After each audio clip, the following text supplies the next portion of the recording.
now we are going to come to our concluding thoughts about the resurrection. Just as a recap, what are the 5 facts that we have covered about the resurrection of Jesus? Fact number 1. Death by crucifixion. A death by crucifixion. Fact number 2. Ladies discovered the tomb. Ladies discovered the empty tomb. Fact number 3. Independent, appearances after his death. Independent appearance after death. Fact number 4. The violence endured by the apostles. Violence endured by the apostles. Fact number 5. The Enemies of Christ conversion. Enemies of Christ conversion. All right. Those are the 5 facts we've looked at. And like I've said over and over again, none of those facts individually prove the resurrection happened. Technically, all those 5 facts together do not prove it happened.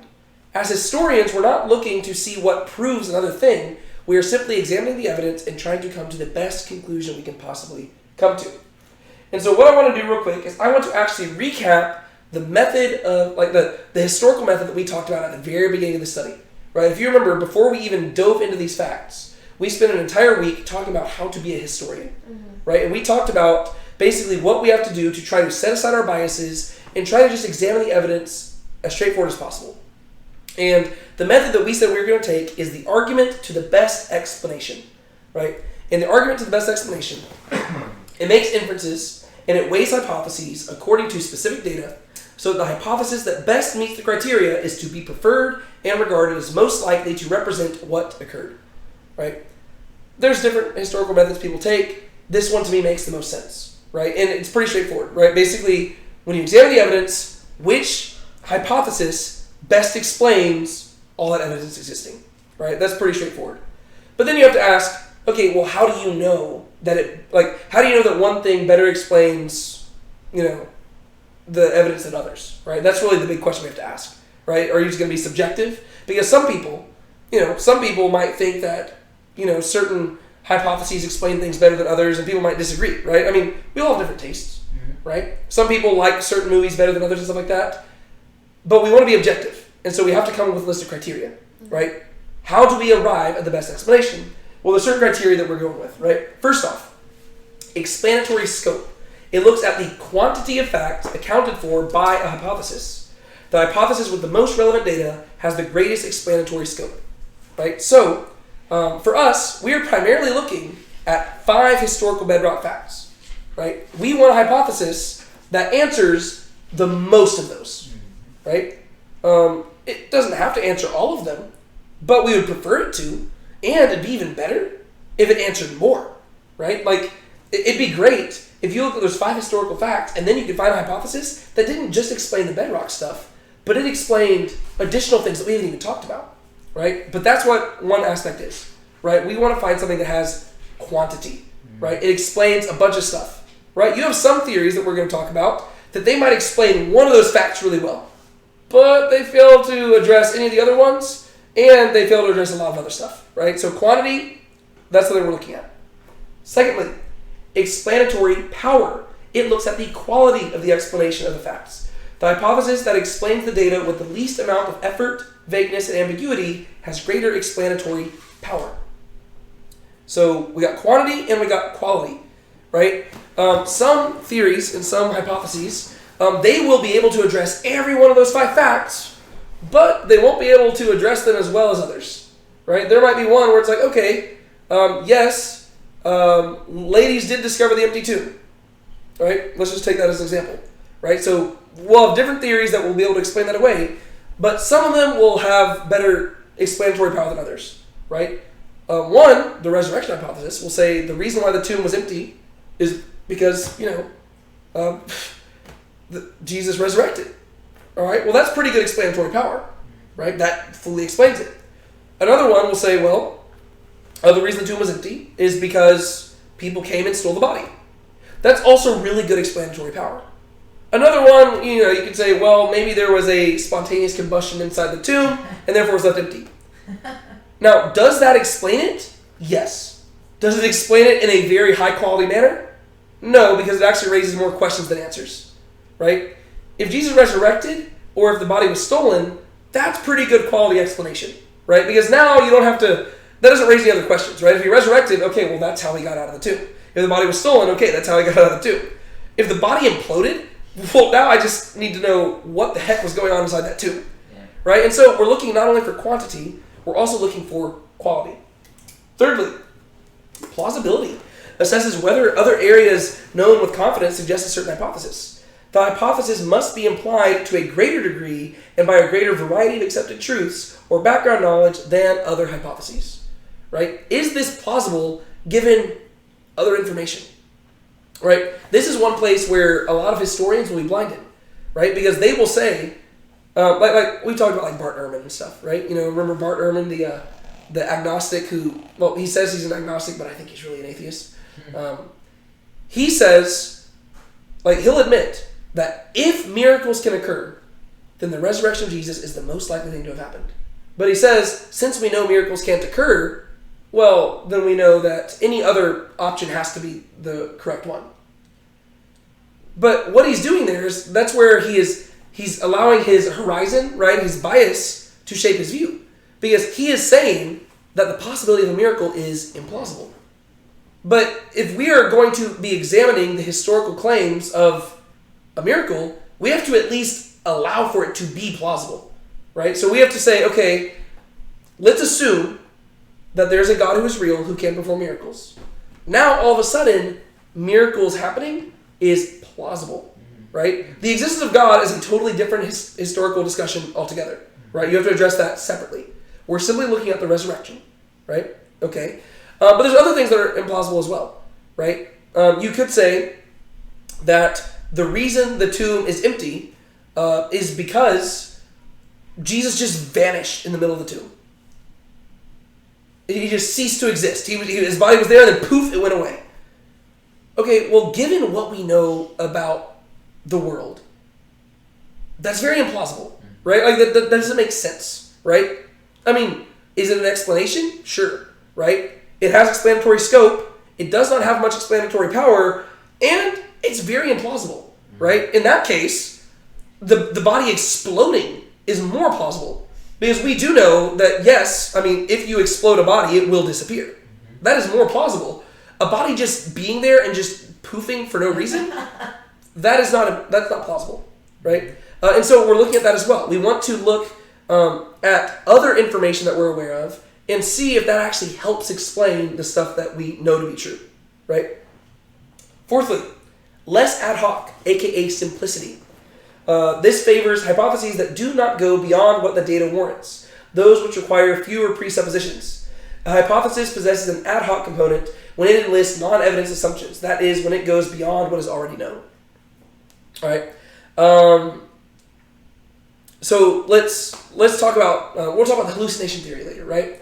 The idea that like whenever you're talking about the independent appearances after death, you know, some people will say, well, maybe those people didn't actually see Jesus. Maybe it was just a hallucination of Jesus. All right. Well, there are different answers that people can give to this, right? Like you could say, okay, well, how did this hallucination come about, right? The reason why, let me reframe this. I would say that the hallucination theory is pretty ad hoc, because now you can't simply say that people hallucinated Jesus, because you actually have to explain now how they hallucinated that, right? So you got to go beyond that. It's no longer being simple. Now you have got to say, well, apparently, back in the first century, the doctors had developed a drug that was able to implant certain visual stimuli into the minds of the people. Like, you see how it's no longer simple, right? And all because something is complex doesn't mean that it's wrong. But if you compare it to another option that is a lot simpler, it makes a lot more sense for the simple option to be the correct one, right? I mean, think about this whenever you were, I'm trying to think. I hate whenever I have to come up with examples on the top of my head. What is the shortest distance between one object and another? The hypotenuse. Which is a straight line, right? It's a straight line, right? If you are trying to get from point A to point B, and you decide that the best way to get there is by going in the opposite direction, making a huge circle, and then zigzagging all the way to B, have you gotten from A to B? Yes. Have you taken the most efficient manner? No. Now, for all we know, maybe there were hidden barriers that were protecting A from B and you couldn't go in a straight line. That's possible. But it's improbable, right? And so all because something is simple doesn't necessarily mean that it's correct. But if you're examining all the different hypotheses and one has better explanatory power and scope and plausibility and it's less ad hoc and it's just simpler, well, you're going to favor that one more because you're not having to jump through as many hoops, right? And so that's another thing we're considering. Lastly, illumination.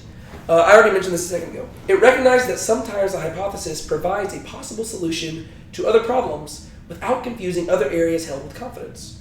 Conclusions in one area may have far-reaching effects on others, right? So there are some hypotheses that you might provide that could illumine other things, right? For instance, some people will say that, like some people will propose that there's a twin theory, right? That maybe Jesus didn't resurrect. Maybe a twin of Jesus showed up and stood in his place. And that maybe there was a secret twin that he grew up with that nobody knew about. Well, that doesn't really illuminate much, right? If anything, it kind of muddies things up. Because we know for a fact that James, the brother of Jesus, became a leader in the Jerusalem church. And if anybody knew that Jesus had a twin, who would it be? Probably his family, right? However, if Jesus resurrected, well, that illuminates stuff.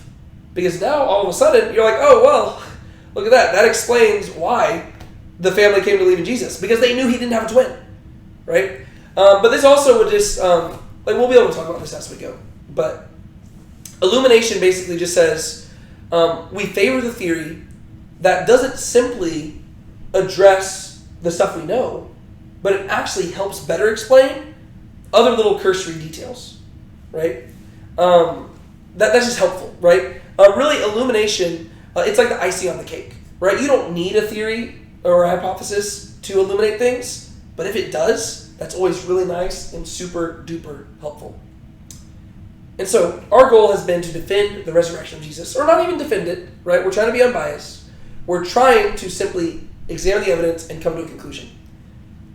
But we are Christians, and so we do secretly, we don't secretly, we want to defend it. But now we have finally arrived at the moment where we can actually examine the alternate theories, and we can say, which one seems the most historical? Ever since the time of Christ, alternate theories have existed to combat the resurrection hypothesis. And this is especially true over the course of the last few centuries, right? Ever since after the time period of the Enlightenment, with the rise of critical scholarship, more opposing theories have arisen. And what I want to do is I want to just look at 6 of the most common theories. Really, there are dozens, right? If you look into it, there are a bunch of different theories that people will give. And some of them are some of them involve like aliens and stuff. We're not going to look at those because those are very fringe. We're going to look at the 6 most common theories other than the resurrection. And just try to figure out, just considering those historical things, we're going to look at those, right? So, firstly, this is the stolen body theory, right? This is the earliest known anti-resurrection position, and it's pretty straightforward. It proposes that Jesus' followers or someone else stole the body from the tomb to fabricate the resurrection story. Okay, so maybe what we can do, and this might take a little bit longer than I was originally expecting, but let's walk through the facts that we know and see how well the stolen body theory meets the retirement. Right, so what's fact number 1? Death by crucifixion. Death by crucifixion. Well, the stolen body theory agrees that he died a death by crucifixion. And so I would say that it kind of meets all 5 criteria in regards to that, right? It's got explanatory scope, explanatory power. It's very simple. It illuminates other things. Yeah, I mean, that makes sense, right? No questions there. All right. What was fact number 2? Ladies discovered the tomb. Ladies discover empty tomb. Well, it seems like that explains that one really well as well, right? Because it doesn't really argue that. Yeah, the women did discover the empty tomb. I mean, that's the whole reason this stolen body theory began. Remember, the Pharisees said, hey, the religious leaders said, tell everybody the body was stolen. So I would say that this stolen body theory, for the first 2 facts, it meets all the requirement, right? It has explanatory power, has explanatory scope, it's plausible, it's simple, it illuminates things. That's good. What's fact number 3? Independent appearances after death. Independent appearances after death. All right. So let's talk about that. explanatory scope. Does this explain, like, I would say that stolen body theory probably it doesn't really explain a lot of stuff here, right? I mean, is there a number of things that it explains? Not really, right? No, I'm kind of framing that right. The 5 facts are the explanatory scope. This is probably one place where it can explain it, but it's probably not as strong. Because given this theory, is there a reason why people might fabricate seeing the resurrected Jesus? Fabricate means kind of like make up a story. Uh-huh. Say your question again. So, given this theory, the theory is proposing that at some point, people came in and stole the body of Jesus. Yes. That explains the death of Jesus. That explains the empty tomb. Okay. Is there a reason why people might fabricate having seen the risen Jesus? Don't consider the last 2 facts yet. Well, if they didn't want it to be true, they would have said they would have made up stuff to make it seem like. Yeah. So I would say that this does explain this fact, right? Because if they stole the body, why do you think they stole the body? They just wanted to keep it in their room? No. No. Why would they steal the body? To make it Because seem they like. wanted everything that he had said Yeah. in his ministry to be proven to be Yeah. true. Yeah. So given this theory, if they stole the body, they wanted people to believe he resurrected. And so quite naturally, what would you do afterwards? Make up a story. You would begin to say, oh yeah, we saw him. Right? That makes sense. Right? Okay, so that explains things. And it's even plausible. Right? I mean, there's plenty of, we have examples of people creating lies like this to try to manipulate people. Right? And so this casts the apostles under a really negative light. And then we get to fact number 4, and that's where this one starts to fall apart. What's fact number 4? Violence endured by the apostles. Violence endured by the apostles. This is where you'll notice this one loses a lot of explanatory power, right? And scope, right? It really can't account for this, right? I mean, I guess it can acknowledge the fact that the apostles did suffer, but it can't explain why, right? I guess its explanation would be that they were just really bad at their job and they thought that they would get something that they didn't get, and then they were just really stubborn and just went through with it, right? So from this theory's perspective, the apostles, they stole the body, they fabricated this lie that they had seen the risen Jesus, and then whenever they started being persecuted for it, they were like, we're in too deep, we can't tell the truth now, and they just suffered and died for it. Is that plausible? Sure. Is that a very good explanation? Not really. Because now you have to figure out why wouldn't a single one of them back out? There's people that still continued to trust in their teachings and followed after them and died a martyr's death that weren't even recorded in the Bible. There's people to this current day that are still dying a martyr's death that are that's hundreds and hundreds of years later and people are still holding to that. So even once they were and I guess you could say, oh, well, maybe they were just they were so arrogant that they didn't want to admit that they were wrong. And so even though they knew they were lying, they chose to suffer just to bring everybody down with them. And so then people just place their faith in them. I guess you could argue that. But once again, that's where you see the explanatory powers going down. Because it's okay, but at least one of them will break, right? You're you're putting a lot of trust in these guys' ability to lie and in their stubbornness. You would expect, if this theory were correct, one of them would have to break. And we know from their character, from other accounts in the Gospels, that it is not beyond them to break. Because before Christ was crucified, we saw all of them break, and none of them were there. They all ran away in fear, but something happened in between to where now they're just all of a sudden stubborn. Yeah. It shows that they broke at one time, so that is inside of them, but there's something that is keeping them to push forward. Yeah, and so this is why we're what you're explaining. It's more ad hoc. Right? Because it's not simple anymore. Yeah. And it's not illuminating anything. If anything, it's muddying things up. Right? Because the resurrection, that explains why they turn from cowards into courageous martyrs. Yeah. Mm-hmm. But this theory, now it just makes it more confusing. Because now you're having to add to the theory, and that's where it's becoming it's becoming less simple. Because it's like, oh, well now it's like, okay, well, after Jesus got resurrected, they spent the next 40 days convincing themselves that they need to be strong and courageous. And they said, we're going to be bold going forward. And like so now they're having to add stuff, right? So it's no longer simple. Now they're having to come up with all these theories. Like during those 40 days, like where they're like forming the plans for the church, they just had to like pull themselves up by the bootstraps and say, we're not going to fail again. Even though Jesus died for our, like all of a sudden it's just getting very strained. Yeah. Right? And so this one accounts for the first 3 facts. It doesn't account for the 4th one very well. And then what's fact number 5? Enemies. Enemies of Christ converted. This one doesn't explain that very well either.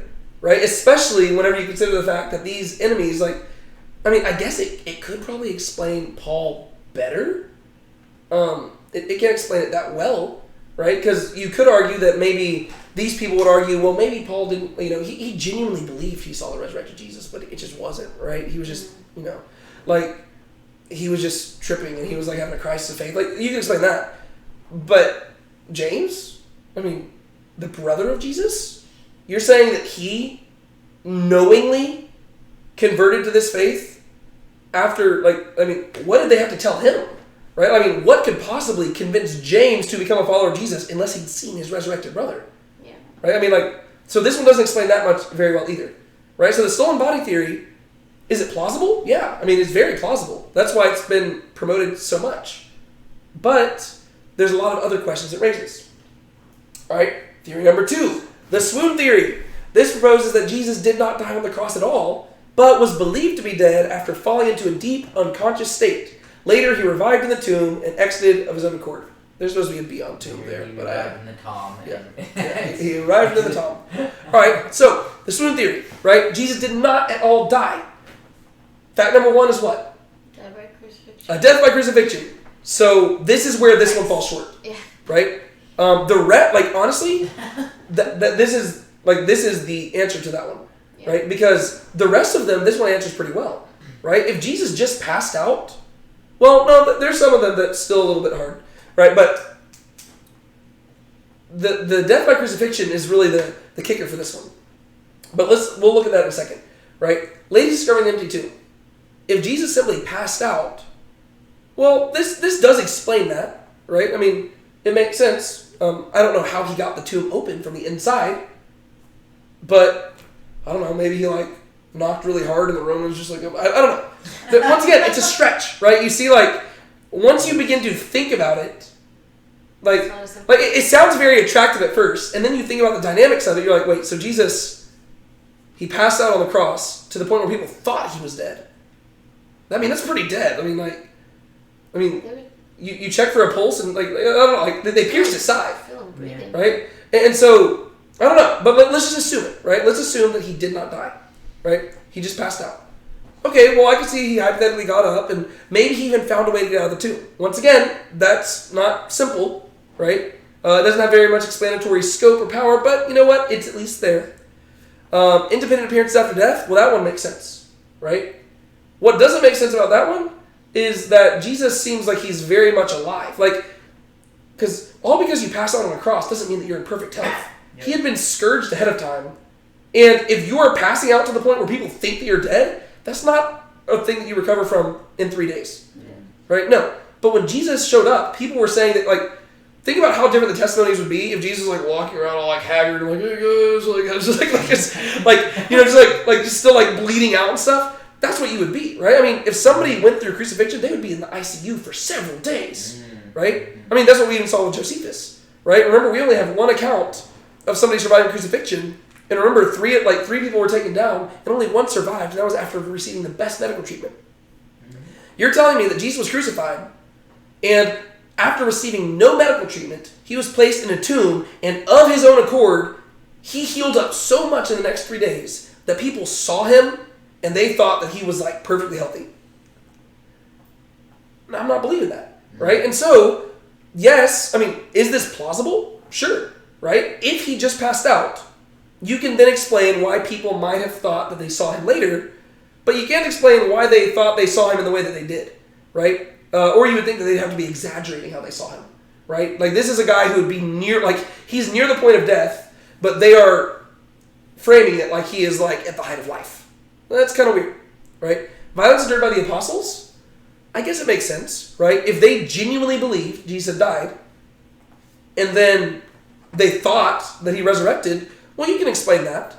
You can even explain this with James, right? This one doesn't explain why Paul converted, because Paul, he did not see Jesus' death and resurrection. The reason why he came to Christ is because of a post-resurrection appearance well afterwards. And so this one doesn't explain that, because now you have to explain, well, what did Paul see? Because unless Jesus was walking around a little bit. This one also doesn't explain what happened to Jesus, right? If Jesus was just a normal dude who did not die, and then he just got up, did he just like go die again later? And if so, where's his body? Right? So this one doesn't explain that, right? So this one, it sounds very appealing, but if you examine it, it's like, not really. It just doesn't work. And whenever you just look at the evidence we have for people surviving crucifixion, it's just not high, right? It's like, so just saying, oh, he just passed out on the cross and didn't die, you're already making most historians roll their eyes. You're like, okay, sure. Really, the stolen body theory is the strongest of the theories. And that's why it's lasted so long, right? Really, number 2 and onwards are all just going to be like fringe ones that people just bring up nowadays because they just don't want to believe the gospel.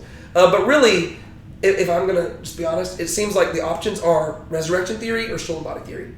But stolen body theory has a tough time explaining those last 2 facts, right? Because if the apostles knew that they stole a body, then why would they go die for that? Like, really, the only way that this makes sense is if somebody else stole the body. Like, just somebody not connected to Jesus at all. And I don't know why the heck they would do that. Like, that's just weird. That's the only way I could see number 1 really working. But there's no evidence for that, right? What did they do with the body? Like, there's no historical evidence for that. All right, number 3, the hallucination theory. It proposes that all the appearances of Jesus alive after death were not physical, but psychological phenomena, such as hallucinations or visions experienced by his followers. All right, well, this accounts for the first 2, right? Well, actually, no, it doesn't. It does not account for the first 2. It accounts for the first 1, right? It accounts that he died a death by crucifixion.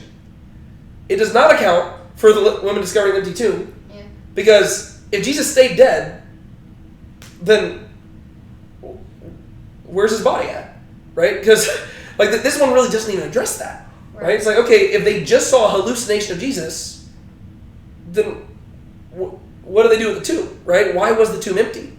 Like, what was done with the body? It's almost like you have to combine this with the stolen body theory. Like you got to combine 2 together to get to this one.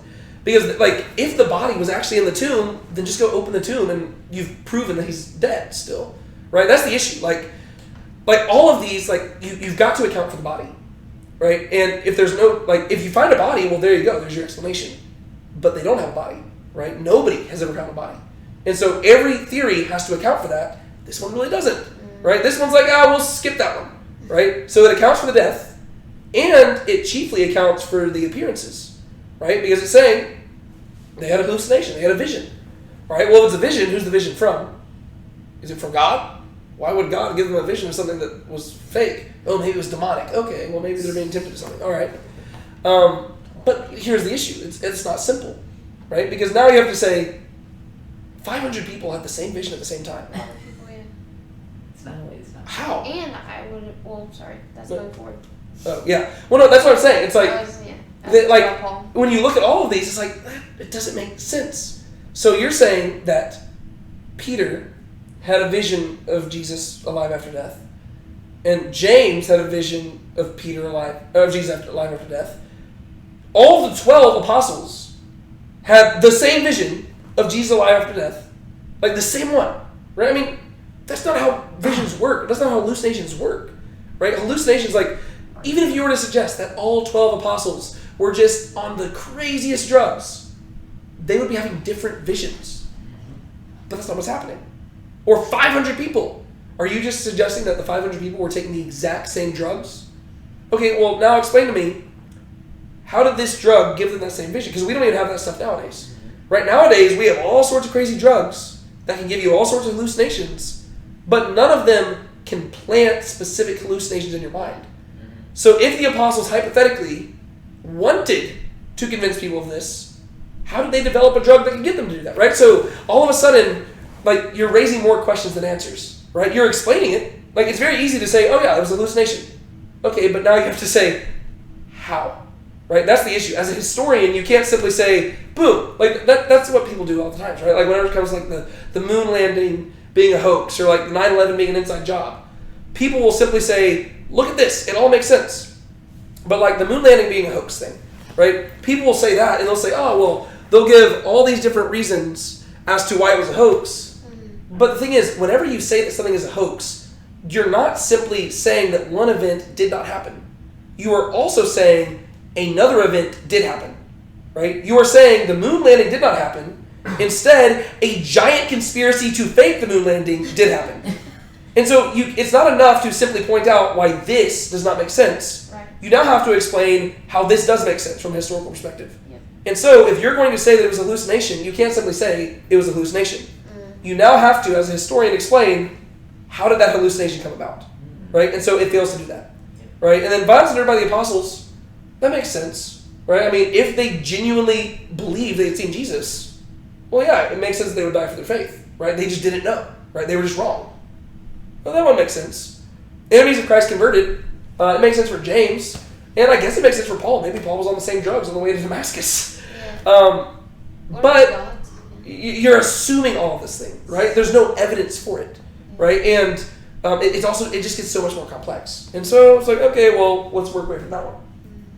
Fourthly, the legendary development theory proposes that resurrection stories gradually evolved over time, beginning as a spiritual victory over death, which eventually became interpreted as physical, right? So from this theory, they're saying, well, Christians later on misunderstood what the apostles were trying to say, right? What the apostles were really talking about is that the way that Jesus so valiantly offered his life as a sacrifice, that's how you conquer death. And then later on, people misinterpreted that as a resurrection. Well, there's an issue with that because it goes against, like, I mean, basically you're having to assume that everything in Scripture is wrong. Because whenever you look at our earliest evidence for the resurrection of Jesus, it is very clear that the earliest writers of Scripture interpret it as a physical event, right? The gospel writers, they're saying, like, hey, we touched his hands and his feet. Yeah. We gave him food. So they obviously did not interpret this as spiritual, right? They found an empty tomb, right? That's not simply spiritual, right? These are physical things. Whenever Jesus shows up, it's a physical manifestation. And so if you're going to argue that this was a legendary development, I mean, how quick did the legend develop? Because remember, a lot of the evidence that we have, it dates to within decades. I mean, 1 Corinthians 15 dates to within years. And so if you're going to say that that was a legendary development, that's a quick development, and you've got to explain how nobody noticed that, right? I mean, if Paul writes 1 Corinthians 15, and he's very, like, in the broader context of 1 Corinthians 15, he is arguing that if Jesus physically resurrected, we also will get resurrected bodies. Right. So if somebody's reading 1 Corinthians 15, written just 2 decades after the resurrection of Jesus, couldn't somebody just, like, stand up and say, Paul, you're misunderstanding what the apostles meant when they said he resurrected. Jesus didn't physically resurrect, it was spiritual. And then Paul would say, oh, that's my bad, right? Like if this was a legendary development, it's a legend that's developing during living memory. That's not how legends develop. It's one thing if centuries have passed and all of a sudden they're talking about physical stuff. But no, our accounts come from very early on. And so this one, it doesn't account for really any of it, right? It accounts for the death by crucifixion. Because, yeah, nobody's... Really, all of these, other than the swoon theory, will argue that he died. That's, yeah, of course that. But the lady discovering an empty tomb, well, I mean, I guess this one says, well, it was more of a metaphorical, discovery, right? Like, that obviously his body was still there, but that tomb was empty because he had conquered death, right? The grave had no power over him, right? Like, you're having to change the meaning of words. And you're not getting any evidence for it. You're simply assuming these things, whereas the historical accounts make it very clear, like, this is physical, right? Whenever they open the tomb, there's no body in there. People begin saying the body was stolen. The grave clothes are folded up. These are all physical descriptions, right? And so this one just doesn't really account for stuff either. The twin or impersonation theory. It proposes that someone impersonating Jesus, such as a twin or a lookalike, either died in Jesus' place or else appeared to the disciples later, leading them to think that he'd risen. This could go either way, right? Maybe, like basically, Jesus was either on the cross or he appeared after the cross, but he did not do both. Right? That's what this is proposing. Right? It's saying, okay, well, maybe Jesus died on the cross, but then he had a twin or a lookalike who decided to pose as him afterwards and appear for a little while and then just disappear. Right? Okay, there's that theory. Or you could say that last minute, somebody switched out Jesus and put somebody else on the cross. And nobody noticed because maybe the body was so scarred and disheveled that you just couldn't tell. And then a few days later, Jesus shows up, I'm alive. I mean, that one sounds more likely, right? I mean, like, the idea of some lookalike showing up after the resurrection, I mean, now you're just like, who is this person? Him before, And some people will say it's Thomas, because Thomas, the name literally means twin. And they'll say, oh, that's why he doubted. It's like, wait, what? No, it makes no sense. It's actually kind of funny to me, like, that people propose that it's Thomas, because it's almost like God allowed Thomas to doubt just to, like, if it was Matthew who doubted, well, you could argue, well, maybe Thomas was the one who was acting like Jesus, because maybe they looked alike. But no, it's Thomas who doubted. Like, the one who is called twin is the one doubting. It's like, oh, well, he's obviously not standing in place of Jesus. But, yeah, so this one's very interesting. Just because, like, does it explain things? Yeah. I mean, it accounts for basically everything. But there's so many other issues that it raises, right? I mean, it accounts for the death. It accounts for the empty tomb, right? Maybe he died and they just stole the body and, like, burned it or something like that so nobody could find it, right? It accounts for the independent appearances after death. It accounts for the violence endured by the apostles, kind of. It accounts for the enemies. Well, it doesn't account for Paul's conversion. It accounts for James's. The reason I said it only kind of accounts for the violence endured by the apostles is because if somebody is posing as Jesus here, you would think that this is somebody who followed Jesus.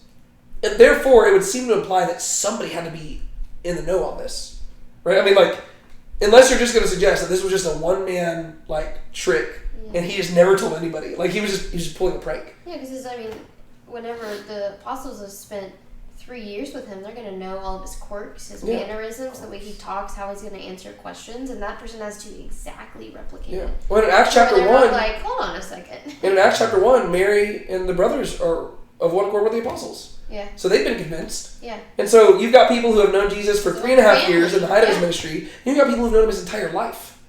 James would know. Yeah, and they would know if he had a twin. Yeah. Or, like, if there was a lookalike, they'd be like, oh my gosh, Jesus, like there's just so many other questions it raises. Like, how did this twin, like, where did this twin come from? Where did he go? Why is he never mentioned? Like, well, then it would even cause problems whenever you go back to, like, the nativity. You're like, well, they only talked about one. Yeah. Person being did Mary give birth to two? Where's the other one? They only talked about one, so that way they could hide it. One was named Jesus, the other's named Emmanuel. That's what happened. But like, that's what I'm saying. It's very, like, it sounds very appealing until you actually break it down. Right. And all of a sudden you're like, oh, interesting. Because once again, whenever you propose a theory, you're not simply denying that one exists, you're proposing an entirely different one. Mm-hmm. And so if you're going to say there's a twin, now you've got to figure out who is this twin, where did he come from, why is he never mentioned, where did he go? Where does he fit into the rest of the story? Yeah. How did the apostles know what? Like, who all was in the know? Or was it literally just one dude who was like, oh, this would be a funny prank. And he just never told anybody. Right? He, like, pulled off the greatest prank ever and he went to the death, never telling anybody. It'd be one thing. It'd be one thing if literally, like, there was a dude who, like, we had, like, a record, and, like, in his dying breaths, he was like, by the way, it was me. Like, then you'd be like, okay. But we don't have that, right? So you're telling me that you've got a guy who pulled off the greatest prank in the world, and he didn't tell a single soul. Like, that's interesting, right? All right, sixth and final theory we're going to look at real quick. The spiritual resurrection theory. It proposes that Jesus' resurrection was never meant to be interpreted as a physical bodily event, but rather as a spiritual or symbolic one. This is very similar to the legendary one. I apologize again for the typos. I had to type this real quick.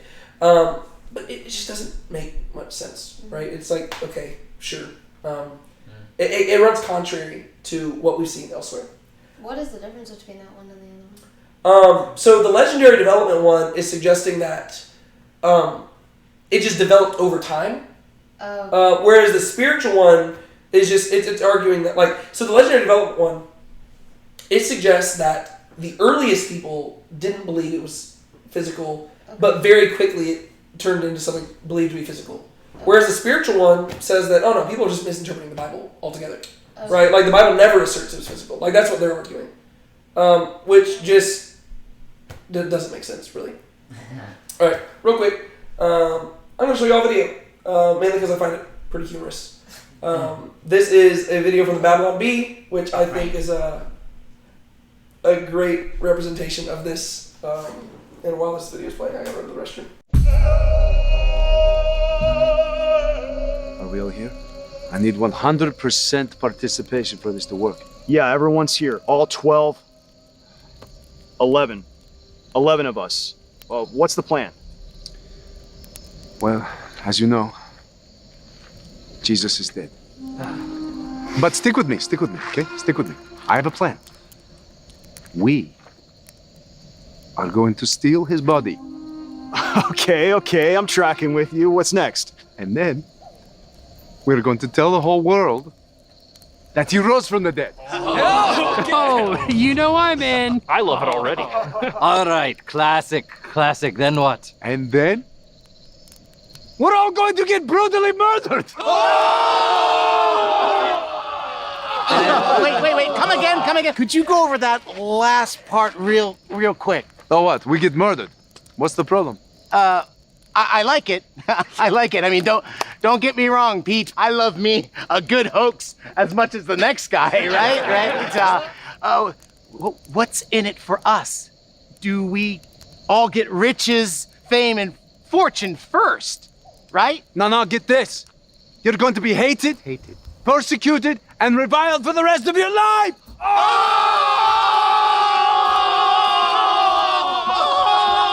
Okay, guys. Okay, fellas.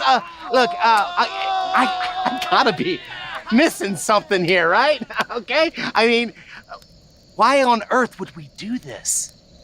Can we start over? Oh, okay. We'll start from the beginning. Everybody for John, the beloved disciple. So, okay. We go down to Jesus' tomb.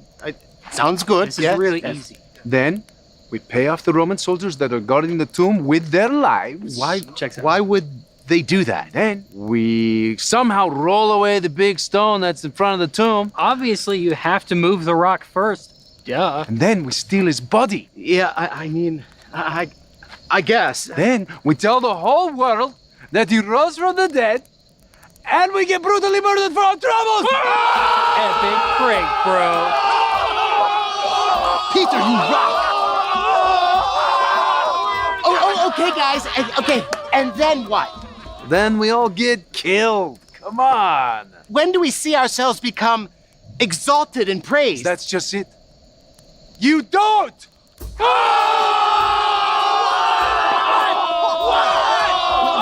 What is happening? Anyone hear what I'm saying? This is the most idiotic plan of all time! Chill out, bro. I mean, do I really have to explain the joke to you? Look, it's that we lie about Jesus' resurrection, and then we all die. How am I supposed to chill out when our heads are getting cut off? Or worse, what is wrong with you guys? Thomas! Okay, look, back me up here. I know you can't be cool with all this. I know you gotta have some doubts. Come on. Doubts? I will never have any doubts again! Okay, you guys have officially lost it, okay? I am out of here. I'd rather be exiled to a deserted island than spend another minute with you wackos. Have I got some good news for you? That video, that video actually came out like after I'd been teaching this to my students for a while, so I didn't even get to show that video to them. But it's so funny to me because it's like, whenever people propose the stolen body theory, that's what, really what you see there is literally them analyzing the explanatory scope, quantity, all that stuff. To where at first it's like, yeah, okay, they're like, we're gonna steal the body, all right, and then we're gonna lie and say he came back to life. Okay, cool. And then we get murdered. It's like, that's where it's like the explanatory power goes away. You're like, But that's the issue. Whenever you're looking at these different theories, you got to realize that some explain things better than others, and some just don't explain things at all. So let's come to a conclusion. Fact number 1. What do we have? Death by crucifixion. Jesus died a death by crucifixion. Secondly, The ladies. ladies discovered the empty tomb. Thirdly, The independent appearances after death. Fourthly, Violence endured by the apostles. violence endured by the apostles. And fifthly, Enemies of Christ. enemies of Christ converted. Right? Those are our 5 facts, and whenever you look at them, I think that we have very good reason to believe that Jesus is indeed alive. Oh, I see that. Yeah. So that's the reason why. So these 5 facts, I actually took those from Mike Winger, because I just like the acronym. It makes it very easy so that whenever you want to defend the resurrection of Jesus to somebody, just remember those 5 facts, right? ALIVE, right? A death by crucifixion, ladies discovered the empty tomb, independent appearances after death, violence endured by the apostles, enemies of Christ converted, right? That's what I love about, like, it just makes it nice and easy to where if somebody asks you, why are you a Christian? Why do you believe Jesus resurrected? Okay, well, what evidence do we have for that? I'm glad you asked. Boom. And you can just drop those on the, like, they're easy to remember, right? And you don't have to necessarily remember every single detail about it, because the thing is, all you have to say is that practically every historian agrees on those 5 things. It's simply a matter of what conclusion you think best explains it. I think that the resurrection theory explains all of these, right? It explains that Jesus died death by crucifixion because he needed to resurrect. But it illuminates things too, because it illuminates why he needed to die death by crucifixion, right? It explains that he didn't simply die because he was, betrayed and, hated. No, he died because he willingly sacrificed himself, right? It explains why ladies discovered the empty tomb, because there was no body. As the angel said, he is not here. He has risen. It explains why, right? It explains the independent appearances after death, because he was alive. He has risen. And he showed up to his apostles to prove to them that he had conquered death once and for all. And once again, it illuminates all these things, right? First off, it's a very simple explanation, right? It is literally like, whenever we're talking about like less ad hoc, this is the simplest explanation. The best, like all of these, if he resurrected, boom, it's just simple, right? You don't have to come up with all these other reasons. It's just boom, there you go. He is who he claimed to be. He is God in the flesh. He has power over life and death. Therefore, he can resurrect, right? But it illuminates, not only does it explain all of these, it illuminates every single other aspect, right? Violence endured by the apostles. Not only does it explain why they went on to suffer for their faith, but it illuminates how they turned from cowards into martyrs, right? Enemies of Christ converted. It explains why James would become a Christian. It explains why Paul would become a Christian. But it also illuminates why Paul would be so bold in his faith, right? He wasn't simply believing in the testimony of Peter. He had seen the risen Jesus, right? It explains why James would testify to his brother's behalf, because he had seen his brother, who he knew had been publicly murdered, alive after death, right? And so not only does it explain all of these, it meets literally all 5 of those criteria that we talked about from the historical method easily. All the other ones, they'll explain some of them, but they're always falling short somewhere. Whereas the resurrection hypothesis, the only way that this is wrong is if God is not real. Like, if God is not real, well, then we got an issue, right? Because then it's like, well, now we've got a whole other issue we have to address, but that's a separate issue altogether. If there is a God who governs the universe, and if miracles are possible, this is easily the best explanation. And therefore, let's read some concluding thoughts real quick, and then we'll be done. Sean McDowell. The resurrection was central to Christian proclamation from the inception of the church to at least the generation after the death of the apostles. For all first century disagreements within the church, the lack of any evidence for disputation on the resurrection speaks loudly as to its centrality and universality among the first believers. If they wanted to persuade Jews in Jerusalem to believe in Jesus, it would be counterproductive to invent fictitious stories whose falsehood could easily be discovered. Thus, their preaching only makes sense if they truly believe Jesus had risen from the dead and if the evidence was there to confirm it. What he's highlighting is, hey, if you're wanting to start a cult, maybe don't maybe wait a few decades or start in a different city, right? You are saying that Jesus died and resurrected in Jerusalem, and you are starting this thing in Jerusalem a month and a half afterwards. That's not very smart if you're trying to start a lie, right? If you're wanting to really fabricate a lie, I don't know, wait 10 years, travel over to Asia, or like Asia Minor or something like that, like Turkey, and be like, hey guys, 10 years ago, this dude back in Jerusalem, he resurrected from the dead, and he's God. Well, they don't know any better, right? Then you can convince them. But you're literally in the same city, right? A month and a half later. If there's a dead body, people can just pull it out. Or if there's a drug that gives out mass hallucinations, people are going to know about it. And they're going to be like, nah, dude, you're just tripping on LSD, right? That's how they respond. But they literally started this in Jerusalem. If it, it's what Gamaliel says in the book of Acts. If it's not from God, then it will fail. If it is from God, there's nothing you can do to stop it. And so if these guys were fabricating a lie, they did it in the most stupid way possible. They literally did it really way too quick, and they did it way too close to home. Yet, 2,000 years later, we're still here. Which means that they were either really good at lying, or really lucky, or telling the truth. Right? Those are really the options that you got. All right. Mike Licona, this is our final slide. This is going to be the end of it. The only legitimate reasons for rejecting the resurrection hypothesis are philosophical and theological in nature. If supernaturalism is false, or if a non-Christian religion is exclusively true. Right? What do you mean by that? So literally the only reasons to reject the resurrection is, one, if supernaturalism is just not possible.